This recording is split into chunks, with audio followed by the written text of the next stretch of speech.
आईनी तरामीम से मुताल्लिक खसूसी कमेटी का इजलास बेनतीजा खत्म। कल 12 बजे दोबारा तलब कर लिया गया। वज़ीर कानून आज़म नसीर तारड़, बिलावल भुट्टो, बैरिस्टर गौहर समेत दीगर रहनुमा शरीक हुए।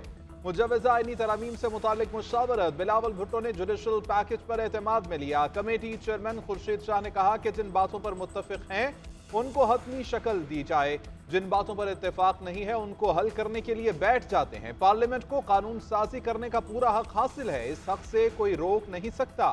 मौलाना फजलुर रहमान के पास पहले भी जाते थे, आइंदा भी जाएंगे। नवीद कमर कहते हैं कि मुलाकात में मुस्बत बातें हुए, मिलकर बैठेंगे तो कौमी इत्तेफाक राय पैदा होगा।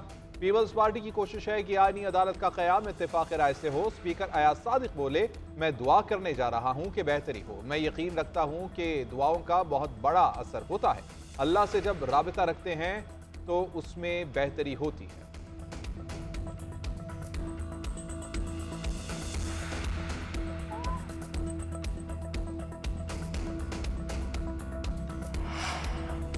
नंबर गेम सबके सामने है, सबने मुसविदा पढ़कर वोट करना है। जिसको इन तरमीम की समझ आएगी वो जरूर वोट देगा। बात 2/3 से आगे भी जा सकती है। वजीर कानून आजम नसीर तारड़ का दावा, कहते हैं पीटीआई ने अपनी राय नहीं दी, मुशावरत के लिए वक्त मांगा है। पिछली मरतबा भी यही हुआ। हम बार बार कहते हैं कि अपनी राय दें। बिलावल भुट्टो और मुस्लिम लीग नून ने अपनी तजावीज़ सामने रखी हैं। जुडिशल पैकेज से मुतालिक वकला की तजावीज़ भी कमेटी के सामने रखती। पेशरफ की उम्मीद है, हिजान की कैफियत से बाहर निकलना चाहिए। ड्राफ्ट जेब से निकाल कर नहीं दे रहे, वकला के साथ शेयर कर चुके हैं।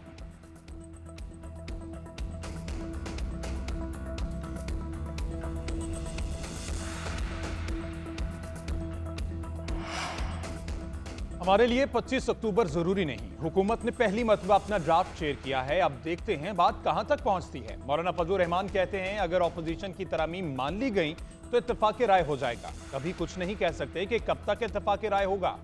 अभी इस मामले पर मजीद मुशावरत होगी। जो इत्तेफाक राय पीपल्स पार्टी और जेयूआई के दरमियान होगा उस पर हुकूमत और पीटीआई को भी एतमाद मिलेंगे।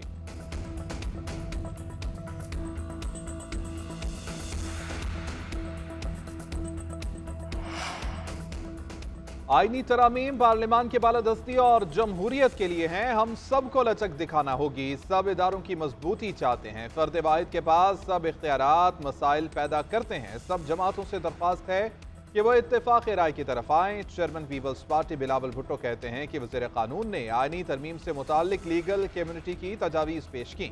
हुकूमत ने अपनी तजावीज़ भी पेश की। वज़ीर कानून ने कहा कि 2/3 अक्सरियत पूरी है, लेकिन इसके बावजूद इत्तेफाक राय पैदा करना चाहते हैं। अगर हुकूमत वाकई 2/3 अक्सरियत के बावजूद इत्तेफाक राय चाहती है तो ये खुश आइन बात है। मेरी कोशिश है कि इत्तेफाक राय पर मबनी दस्तावेजात सामने ला सकूं।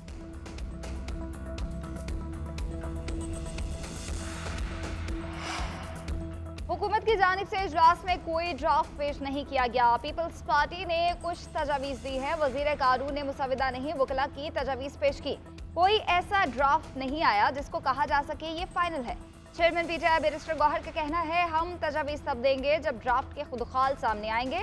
अगर आईनी अदालत बनती है तो सुप्रीम कोर्ट डिस्ट्रिक्ट कोर्ट के बराबर हो जाएगी। कमेटी का बायकॉट नहीं कर रहे, अगले इजलास में शरीक होंगे। आमिर डोगर ने कहा किसी एक जमात को या उसके लीडर को टारगेट नहीं करना चाहिए, पार्टी में मुशावरत करेंगे। हम चाहते हैं जो भी मुशावरत हो सबके साथ हो। हुकूमती ड्राफ्ट उजलत में बनाया गया, उसमें अभाम मौजूद है। पीपल्स पार्टी का ड्राफ्ट वाज़ेह है।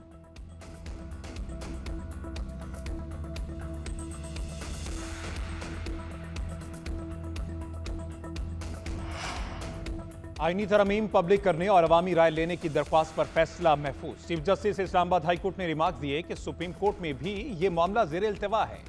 पार्लियामेंट में बिल पेश करने का पूरा तरीक़ाकार मौजूद है। आप अखबारात की बात कर रहे हैं, अखबारात में तो आईनी बेंच की बात भी आ रही है। 10 दिन पहले एक नोटिफिकेशन जारी हुआ, फिर पता चला ये जाली है। हमारे यहाँ ऐसा ही होता है। मीडिया से गुफ्तगू करते हुए मुस्तफ़ा नवाज खोखर ने कहा कि अगर मौलाना फजलुर रहमान अपनी पोजीशन पर कायम रहे तो आईनी तरमीम कभी नहीं हो सकती। अगर आईनी तरमीम लाई जा रही है हमें पता तो चले कि उसमें है क्या। पीपल्स पार्टी हमेशा इंसानी हकूक़ की हामी रही है। देख रहे हैं कि अब ये बात पीपल्स पार्टी में नजर नहीं आ रही।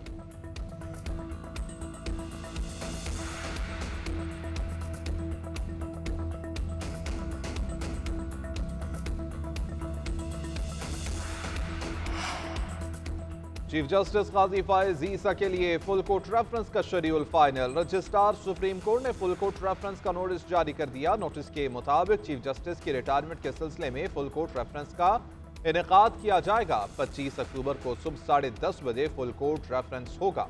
सदर सुप्रीम कोर्ट बार एसोसिएशन समेत सीनियर वकला को दावत दी गई है।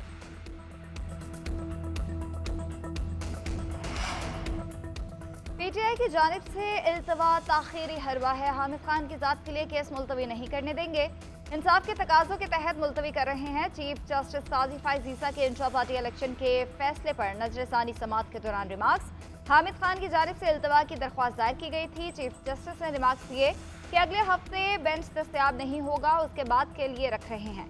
मजीद इल्तवा नहीं देंगे। कुछ अजीम लोग अदालत में बैठे हैं जिन्होंने ढोल पीटा कि केस इंतखाबी निशान का था। उम्मीद है ढोलची पहले सुप्रीम कोर्ट का फैसला पढ़ेंगे, फिर तनकीद करेंगे। हुक्मनामे में कहा गया है कि इल्तवा की दरख्वास्त में हामिद खान की खानदानी मसरूफियात बताई गई। क्या खानदानी मसरूफियात हैं ये नहीं बताया गया। खानदानी मसरूफियात थी तो दूसरे वकील की खिदमात भी ली जा सकती थी। हुक्मनामे की कॉपी वकला और दरख्वास्त गुजारों को भेजने की हिदायत।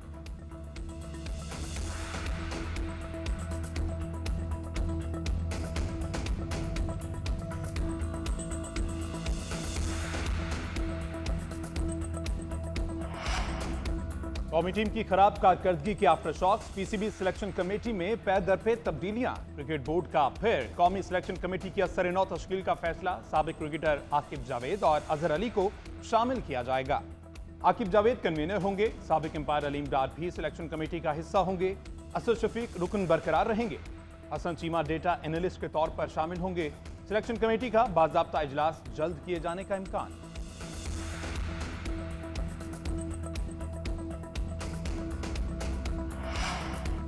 IMF कर्ज प्रोग्राम के साथ कड़ी शराइत। इस्लाहात का अमल तेज करने का मुतालबा। IMF ने पाकिस्तान के साथ मुआहदे की तफसीली रिपोर्ट जारी कर दी। पाकिस्तान को नए प्रोग्राम के तहत मैक्रो इकनॉमिक इस्तेहकाम के लिए काम करना होगा। काबिले अमल मुआशी पॉलिसियां बनाना लाजिम। हुकूमती मलकियती इदारों में इस्लाहात का अमल तेज करने का मुतालबा। टैक्स आमदन बढ़ाना और अखराजात में कमी करना होगी। रिपोर्ट के मुताबिक 2030 तक शरह नमू 4.5%, महंगाई 6.5 से 9.5% तक रहेगी। रिपोर्ट के मुताबिक पाकिस्तान में जनूबी एशियाई ममालिक के मुकाबले में मयार जिंदगी कम हुआ। इसकी वजह कमजोर पॉलिसियां, सरमायाकारी में कमी और हुकूमती इक़दामात हैं। पाकिस्तान को मजबूत मुआशी पॉलिसियों और इस्लाहात पर अमल दरामद की जरूरत है।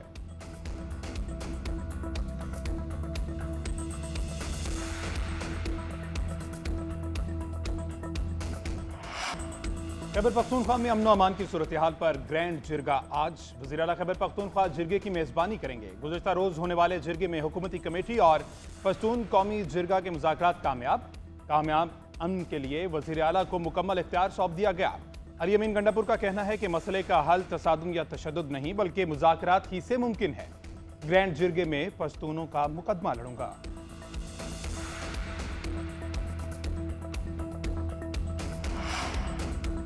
सऊदी अरब के वफ्द का दौरा ताल्लुकात में मजीद इजाफे का बाइस बनेगा। पाकिस्तान के साथ मुआहदे और मुफाहमत की याददाश्तों पर दस्तखत किए। सऊदी वज़ीर सरमायाकारी खालिद बिन अब्दुल अजीज का बिजनेस फोरम से खिताब।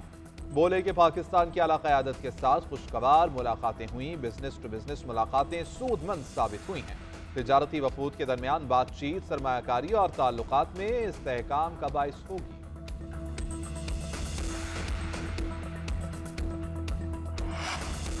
कोयटा से अंदरूनी मुल्क ट्रेन ऑपरेशन 44 दिन बाद बहाल।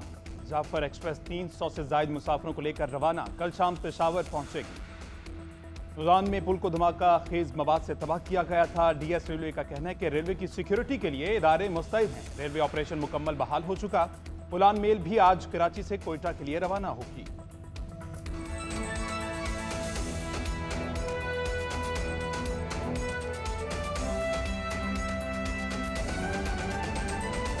पेशावर हाई कोर्ट ने फैसल अमीन, उमर अयूब, असद कैसर, जैन कुरैशी और दीगर की 1 माह के लिए राहदारी जमानत मंजूर कर ली है। जस्टिस साहबजादा असदुल्ला ने कहा कि फैसल अमीन को 2 मरतबा पहले भी जमानत दी गई है। उनकी जानिब से कहा गया कि अब तीसरी बार जमानत नहीं दी जाएगी।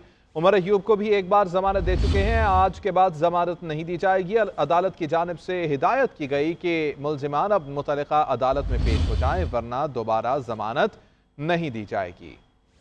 है।